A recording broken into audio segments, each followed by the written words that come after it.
Hello friends, स्वागत है आपका आपके अपने चैनल शीला क्लासेस पर। तो फ्रेंड्स, आज सबसे धमाकेदार क्वेश्चन लेकर आई हूँ जो कि 6/1/2022 को पूछा गया है।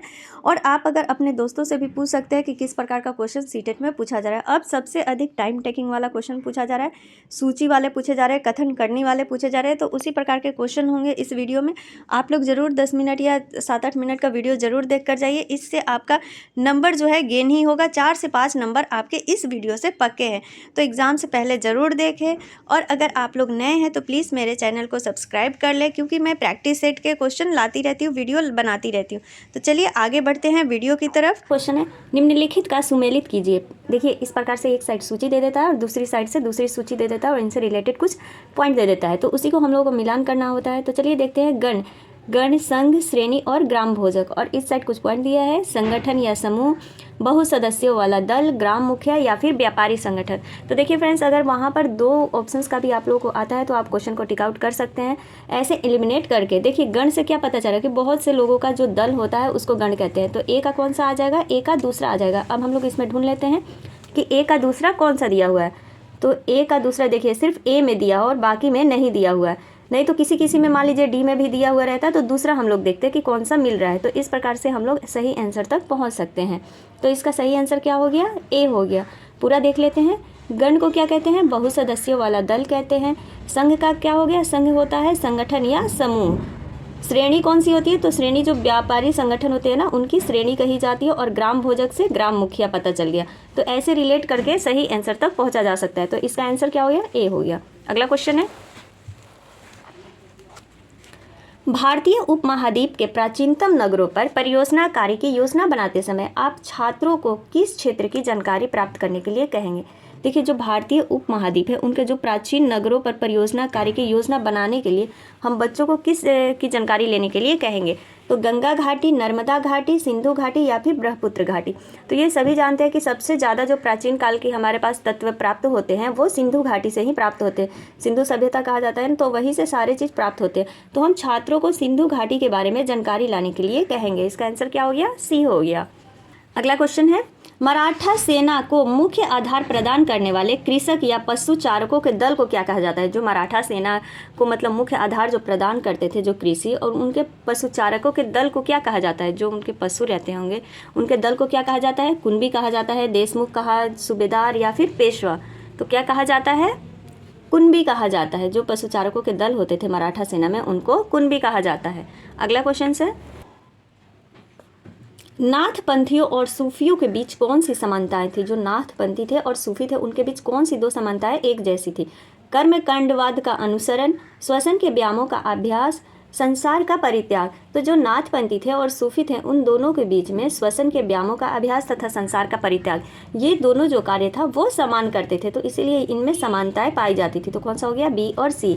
देखिए, अब ऐसे ही प्रश्न आ रहे हैं, ऐसे करके ए बी कर देगा, मतलब लॉन्ग समय वाला लेने वाला प्रश्न आ रहा है। तो इसीलिए फ्रेंड्स, प्रैक्टिस बहुत ज़रूरी है। जितना प्रैक्टिस आप लोग करेंगे वहाँ ऑनलाइन पर देखने में उतना ही ज़्यादा ईजी रहेगा और झटपट से आप पढ़ सकते हैं। तो देखिए, इसका आंसर क्या हो जाएगा? बी और सी सही है ना? तो सी में ऑप्शन में दिया है बी और सी, तो इसका आंसर क्या हो गया? सी हो गया। अगला क्वेश्चन है, इस क्वेश्चन को तो आप इंपॉर्टेंट कर लीजिए क्योंकि भीमराव अंबेडकर से हर शिफ्ट में पूछ ले रहा है घुमा फिरा करके क्वेश्चन। तो देखिए, इसमें क्या पूछा था? 1927 में डॉक्टर भीमराव अंबेडकर द्वारा कौन सी जातिगत पूर्वाग्रह, देखिए यहाँ पर जातिगत पूर्वाग्रह मतलब जाति के आधार पर विरोध के आंदोलन शुरू किए थे। मतलब ऐसा पहले क्या होता था जिसके आधार पर उन्होंने आंदोलन शुरू कर दिया? सामूहिक सामाजिक भोज, अंतर जातीय विवाह, विरोध प्रदर्शन हेतु आगे बढ़ना तथा मंदिर प्रवेश। तो आप लोग भी देखे होंगे या फिर बुकों में पढ़े होंगे कि जो पहले के जो पंडित लोग रहते थे, जो पुजारी लोग रहते थे, वो नीची जाति को मंदिर में जाने से मना करते थे, मतलब प्रवेश नहीं करने देते थे। तो इसी को लेकर के जो भीमराव अंबेडकर थे उन्होंने आंदोलन शुरू किया था। तो मंदिर प्रवेश इसका आंसर सही होगा।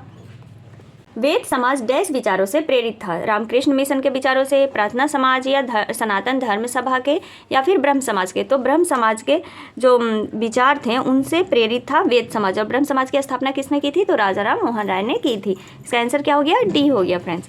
देखिए, आगे क्वेश्चन है इसी प्रकार के। फ्रेंड्स, एक भी पॉइंट आप लोग ना छोड़ें, ऐसे ही घुमा फिरा करके क्वेश्चन पूछा जा रहा है। और अगर आप लोगों को मेरी वीडियो पसंद आती है तो प्लीज़ सब्सक्राइब ज़रूर कर दें, लाइक कर दें मोटिवेशन मिलता है, इससे नए नए यूट्यूबर जो भी खोलते हैं तो उनको थोड़ी सी हिम्मत मिलती है। तो प्लीज़ आप लोग सपोर्ट करें। अगला क्वेश्चन था कि निम्नलिखित में से 19वीं शताब्दी के कौन से समाज सुधारक उनके संगठन से सही रूप से मेल खाते हैं, मतलब कौन से जो समाज सुधारक है जो इनमें से मेल खाते हैं। विवेकानंद, वेद समाज नहीं, राजा राम मोहन राय, प्रार्थना समाज बिल्कुल नहीं, केशव चंद्र सेन, प्रार्थना समाज। तो देखिए फ्रेंड्स, जो प्रार्थना समाज है उसकी स्थापना किसने की थी, तो प्रार्थना समाज की स्थापना जो की थी वो आत्माराम पांडुरंगा ने या महादेव गोविंद रांडे ने, दोनों ने मिल करके प्रार्थना समाज की स्थापना की थी। लेकिन जो केशव चंद्र है वो ब्रह्म समाज से जुड़े हुए थे, केशव चंद्र हो गए या फिर एक और नाम था देवेंद्र नाथ, ये दोनों जो थे ये ब्रह्म समाज से जुड़े हुए थे। तो इनमें दोनों में से सही आंसर कौन सा हो गया, सी हो गया।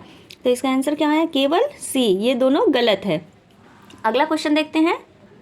देखिए अगला इंपॉर्टेंट क्वेश्चन है फ्रेंड्स कि निम्नलिखित में से कौन सा नगर निगम का एक निर्वाचित सदस्य होता है। जो नगर निगम का एक निर्वाचित सदस्य होता है कौन सा होता है, आयुक्त होता है, सचिव होता है, पार्षद होता है या फिर प्रशासनिक प्रमुख होता है।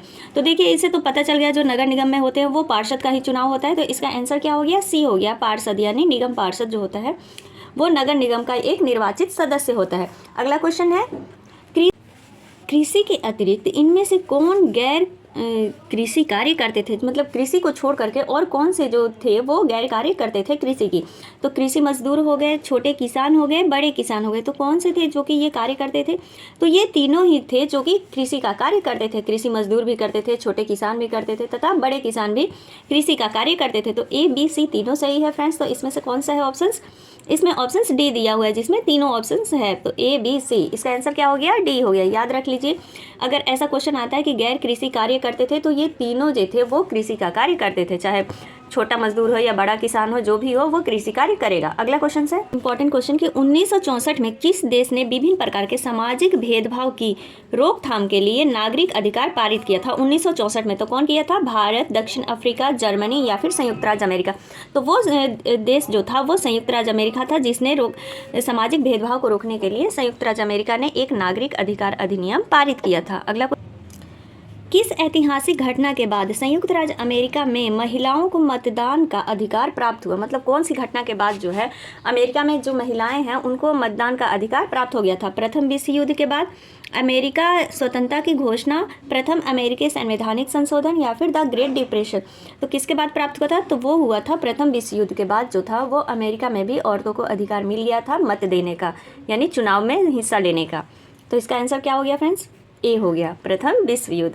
अगला प्रश्न है, किसी एक पंजाबी शैक्षिक संस्था को कोलकाता में पंजाबी माध्यम का स्कूल खोलने की अनुमति दी जाती है तो भारतीय संविधान के अनुसार कौन से मौलिक अधिकारों का अनुसरण किया जा रहा है, सांस्कृतिक और शैक्षिक अधिकारों का, संवैधानिक उपचार के अधिकारों का, स्वतंत्रता के अधिकारों का या शिक्षा के अधिकारों का।